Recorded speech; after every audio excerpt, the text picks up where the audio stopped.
유병헌 씨의 죽음에는 속 시원하게 설명되지 않는 여러 의혹들이 있습니다. 정확한 사인이 나오지 않은 가운데 의혹은 꼬리에 꼬리를 물고 있습니다. 유병헌 씨의 사망 소식에 시민들은 여전히 반신반의하고 있습니다. 합리적인 의심과 정부에 대한 불신이 복합적으로 깔려 있습니다. 소방 헬기 추락 사고 현장에서 동료의 유해를 수습했던 소방관들이 트라우마 증세를 보이고 있습니다. 광주 지역 소방관 절반이 트라우마 위험군이라는 조사 결과도 있습니다. 정부의 쌀 개방 방침에 반발하고 있는 농민들이 애써 길러온 벼를 곳곳에서 갈아엎고 있습니다. 시청자 여러분 안녕하십니까? 수사당국의 발표에도 유병헌 회장의 시신을 둘러싼 의혹은 가시지 않고 있습니다. 시신의 당사자가 정말 유 회장에 맞는지 의심이 증폭되고 있습니다. 첫 소식 나현우 기자입니다. 시신과 함께 발견된 가방 안에는 빈 술병 3개가 들어있었습니다. 2개가 소주병, 하나는 막걸리 병입니다. 소주병 가운데 하나는 호남 브랜드 소주로 주변에서 쉽게 구할 수 있습니다. 하지만 또 다른 소주병은 2003년 생산된 알코올 25도짜리 보헤골드로 2007년에 단종돼 시중에서 팔지 않는 제품입니다. 순천에서 제조된 막걸리도 지금은 살 수 없는 제품입니다. 막걸리가 그 병이 있는 게 단종이 돼가지고 3년 전에 단종했던 그 술병이가 있더라고. 둘이 거기까지 말이 공급이 안 돼요. 술병을 어디서 구했는지부터 빈병에 술은 있었는지 다른 용도로 사용됐는지 전혀 밝혀진 게 없습니다. 게다가 지병이 있는 70대 노인이 빈 술병을 가방에 넣고 다녔던 이유도 납득이 어렵습니다. 더구나 유 회장은 평소 유기농 제품을 선호했고 술은 마시지 않는 것으로 알려져 빈 술병을 둘러싼 의문은 가시지 않고 있습니다. MBC 뉴스 나연호입니다. 이번 사건과 관련해서는 저희 보도국으로도 많은 시민들이 의견을 주고 계십니다. 정부 발표도 언론 보도도 아무것도 못 믿겠다는 겁니다. 이런 깊은 불신이 퍼지게 된 원인 윤군수 기자가 분석했습니다. 유병헌 씨의 시신이 확인됐다는 경찰의 발표를 두고 시민들은 설왕설래하며 반신반의했습니다. 아니 그렇게 회장이나 되는 사람이 변사체로 갑자기 발견된 게 이해가 안 돼요. 누리꾼의 절대 다수도 믿을 수 없다는 쪽에 기울어 있습니다. 불과 18일 만에 백골이 됐다는 상식과는 다른 정황, 분명하지 않은 사인 등은 합리적인 의심의 배경입니다. 아마 그 수사를 하는 사람들이나 당국자들도 그중에서도 조금 이상하다고 하는 사람들이 있을 거라고 그렇게 생각이 듭니다. 의료 민영화 추진을 위한 물타기용이다, 조이팔 사건처럼 가짜 시신이다는 등 이런저런 음모론도 퍼지고 있습니다. 콩으로 매주를 썼대도 믿지 못하겠다는 시민들의 이런 반응은 정부가 자초한 측면에 있습니다. 세월호 침몰 사고에서 보여준 국가의 무능, 국정원의 대선 개입 의혹 사건에서 나타난 조직적인 여론 조작, 거슬러 올라가면 군부 독재 시절 정권의 위기 때마다 터졌던 간첩 조작 사건 등은 불신을 심화시키는 학습 효과 역할을 했습니다.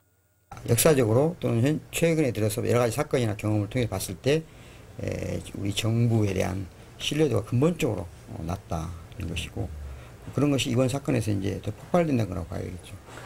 이런 신뢰 위기는 나아가 정부의 위기, 사회의 위기로도 이어질 수 있다는 점에서 더욱 심각하게 받아들여지고 있습니다. MBC 뉴스 윤군수입니다. 유병헌 회장 부실 수사와 관련해 비난 여론이 일고 있는 가운데 정순도 전남지방경찰청장이 오늘 직위 해제됐습니다. 경찰청은 오늘 정 청장을 직위 해제하고 후임으로 백승호 경기지방경찰청 제1차장을 내정했다고 밝혔습니다. 이번 직위 해제는 순천경찰서장과 형사과장을 직위한 다음으로 이어진 경찰의 세 번째 문책입니다.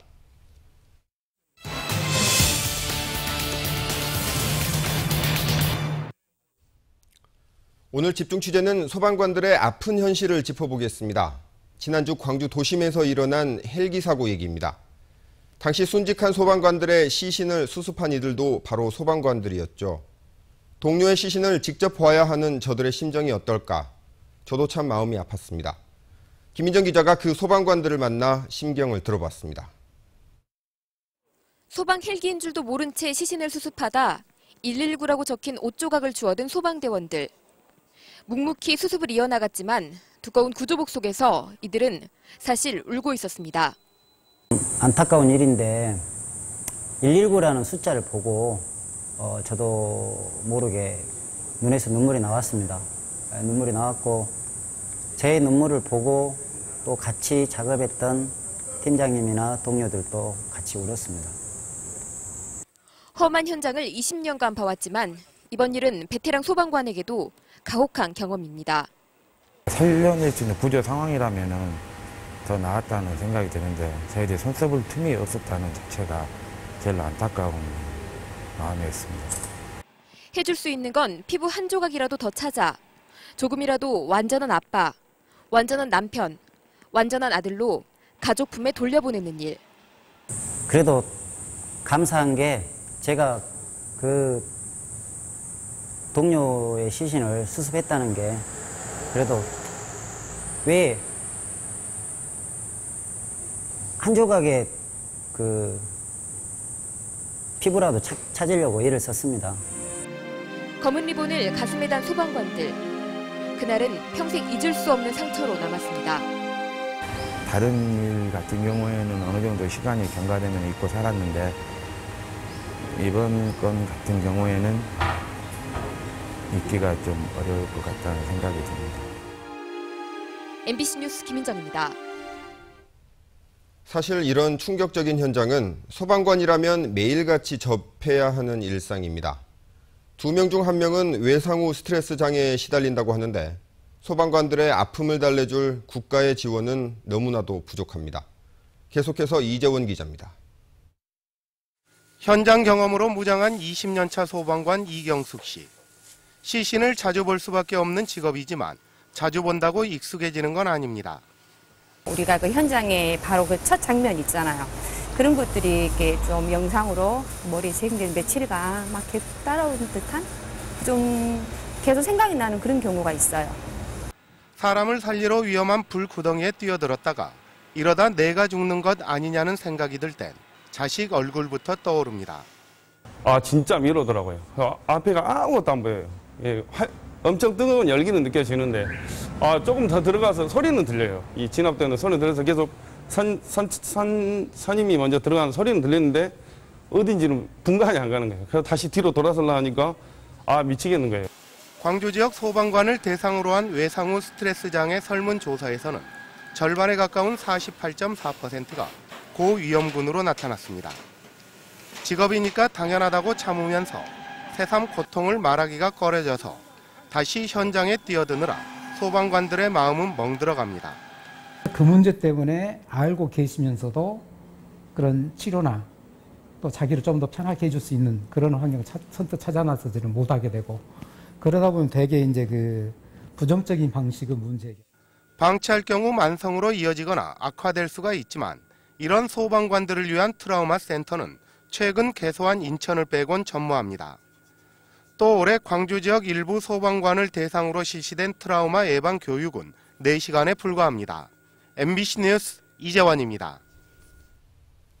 정부의 쌀 시장 완전 개방 방침에 농민들의 반발이 더 거세지고 있습니다.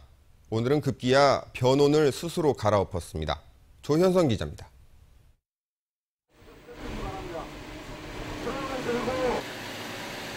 한여름 떼약볕 아래 한창 연그러가야 할 벼들이 뿌리채 뽑혀 나갑니다. 푸른빛 가득했던 논은 순식간에 뻘밭으로 변합니다. 작심하고 갈아엎었지만 마음이 편할 리 없습니다. 가는 방향을 찾아야만이 농민들도 이렇게까지는 않을 건데 지금 갈아엎는 그 나락 저거 너무 아깝잖아요. 정부의 쌀 전면 개방 정책에 분노한 농민들. 순천과 영암에서도 애써 기른 논을 갈아엎으며 성난 농심을 표출했습니다.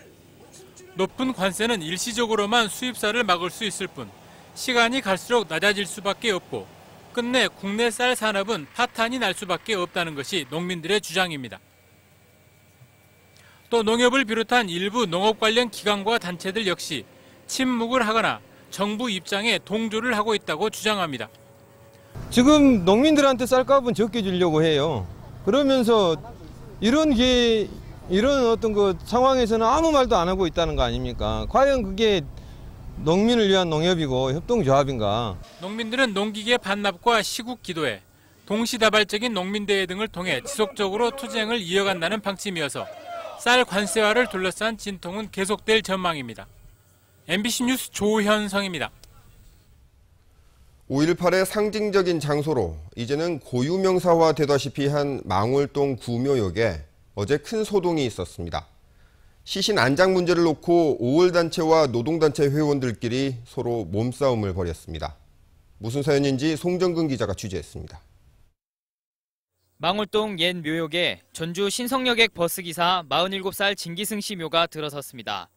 사측의 노조와의 조치에 항의하다 해고됐고 5년 동안 투쟁을 벌이다 지난 4월 스스로 목숨을 끊었습니다.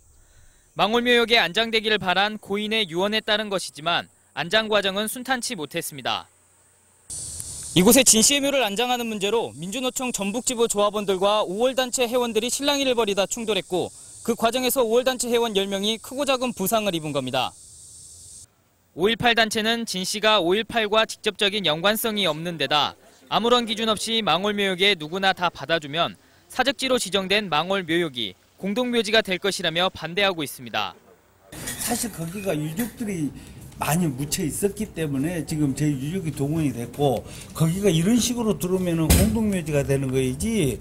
하지만 노동단체는 망월묘역이 전국의 민족 민주화 인사들이 찾는 곳인데도 5월단체들이 배타적으로 나온다며 서운해하고 있습니다.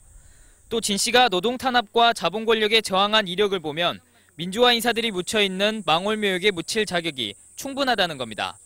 유족들이 유족회분들에게 가서 무릎을 꿇고 남편의 유언이니까 제발 이곳이 좀 묻힐 수 있도록 해달라.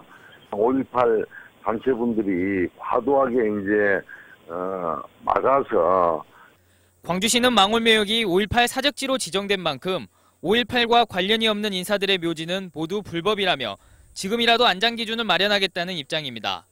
5.18 구묘역 안장위원회를 이제 만들려고 올 초부터 지금 검토하고 있습니다. 그래서 각종 이제 5.18 단체라든가 민주노총 노동단체라든가 시민단체. 지난해에도 광주시 공무원 노조위원장의 안장을 놓고도 실랑이가 벌어지기도 하는 등 5.18 구묘지 안장 기준을 놓고 갈등이 계속되고 있습니다. MBC 뉴스 송정근입니다.